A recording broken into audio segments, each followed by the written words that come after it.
আসসালামু আলাইকুম। কেমন আছেন আপনারা সবাই? শুভ দুপুর। আপনারা খাবার খেয়েছেন? বিসমিল্লাহ। আমি খাবার খাওয়া শুরু করেছি। অনেকে বলেছেন আমি যেন খাবারে ভিডিও না দেই, দিলে তো নজর লাগে, তাই আমি অসুস্থ হয়ে যাই। ভাই, আমি তো সাথে সাথে ছাড়ি না, খাবারটা হজম করি, এরপরে মূত্র বিসর্জন দিয়ে তারপরে ভিডিওটা ছাড়ি, বুঝছেন? আর হ্যাঁ, আপনারা জানাবেন আপনারা ভিডিও দেখে চুপি চুপি চলে যান কেন, আমার সাথে একটু গল্প করতে পারেন না? আপনারা জানেন না আমি গল্প করতে পছন্দ করি, বক বক করতে পছন্দ করি। খাবারটার লুকিং এমন ছিল দেখতে, আসলেই খুবই মজার একটা খাবার।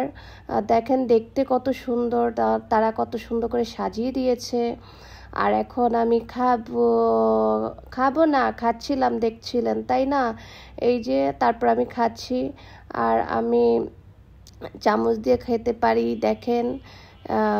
কেউ আবার গ্রামের চাচাতো বোন ভাববেন না। এই তো, আর দেখেন অনেক স্পাইসি দিয়ে ফেলেছি এখানে। যাই হোক, দেখেন একদম শেষ করে দিয়েছি খেয়ে দিয়ে ভরপুর। তারপর বের হওয়ার সময় ভাবলাম যে একটু মিররে ভিডিও করে নিই।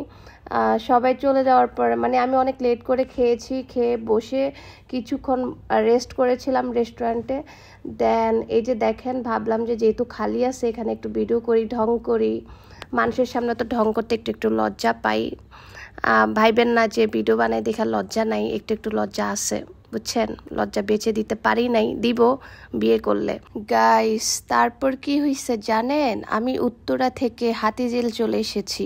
হঠাৎ প্ল্যান, আমার বান্ধবী বলে দোস্ত তুমি চলে আসো। না দোস্ত না, আপু বলে, কারণ আমার বান্ধবী তো আমার ছোট। যাই হোক, দেখেন তারা দুইজন মিলে আমাকে কি পরিমাণের মরিচ দিয়েছে চটপটিতে।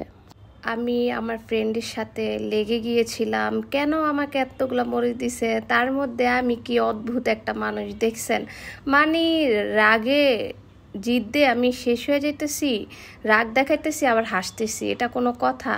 ভাই, এত মিষ্টি করে কেউ আবার রাগারাগি করে নাকি? আসলে আমি আমার কাছের মানুষগুলো, কাছের ফ্রেন্ডগুলোর সাথে এত রাগ দেখাইতে পারি না। রাগ উঠলো ভালোবাসি বেশি সবাইকে, আর যাকে আমি দেখতে পারি না তার সাথে নিজ থেকে কখনো কথা বলি না, দেখা করি না।